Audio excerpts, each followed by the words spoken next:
central trend, we ignore the outliers. It's a reasonable approach if one is trying to understand those aspects of biology that people, or mice, have in common.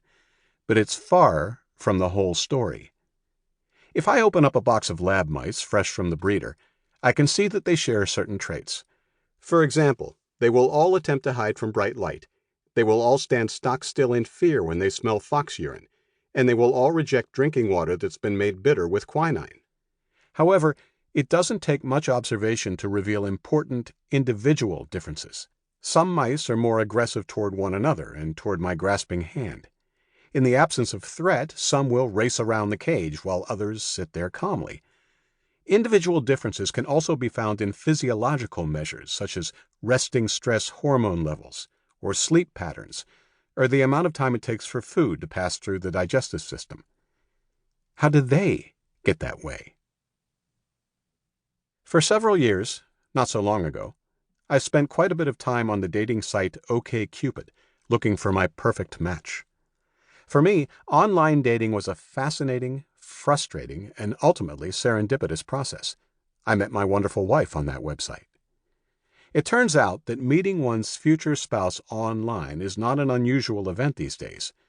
According to OkCupid co-founder Christian Rudder, in 2013 there were approximately 30,000 first dates every night because of his website.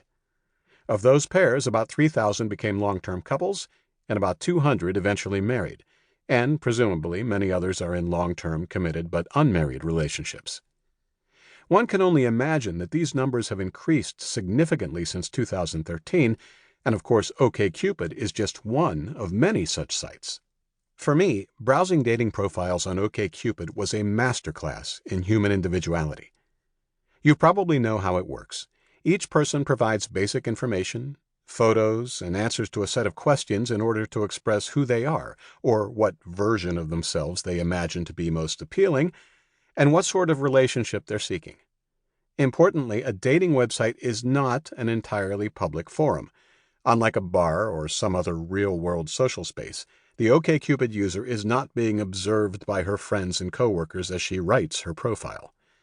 She can express herself in a way that's less constrained by social pressures, or at least constrained by a different set of social pressures. Here's a fictitious yet plausible example from my own urban midlife demographic. Each line is from a real profile, but I've mixed many profiles together to create this composite. Charm City Sweetie, 54.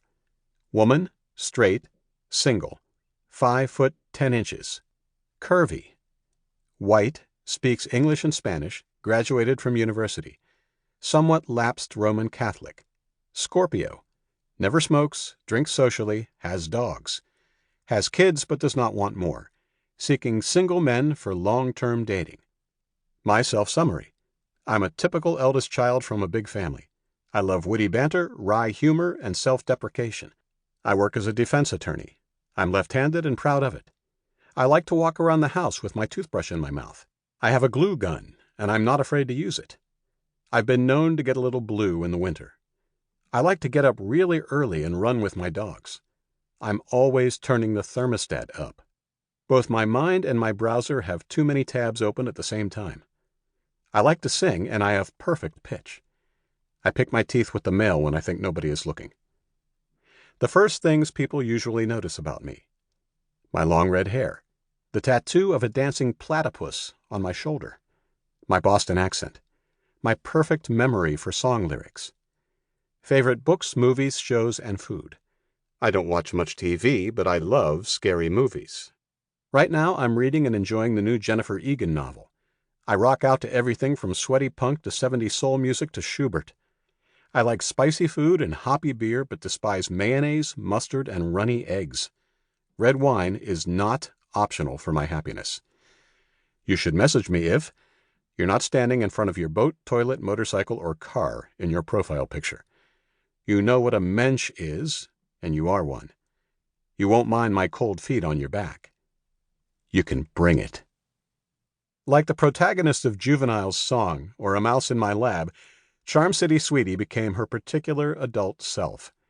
How did she come by her Boston accent, her heterosexuality, her curvy figure, her sense of humor, her chilly...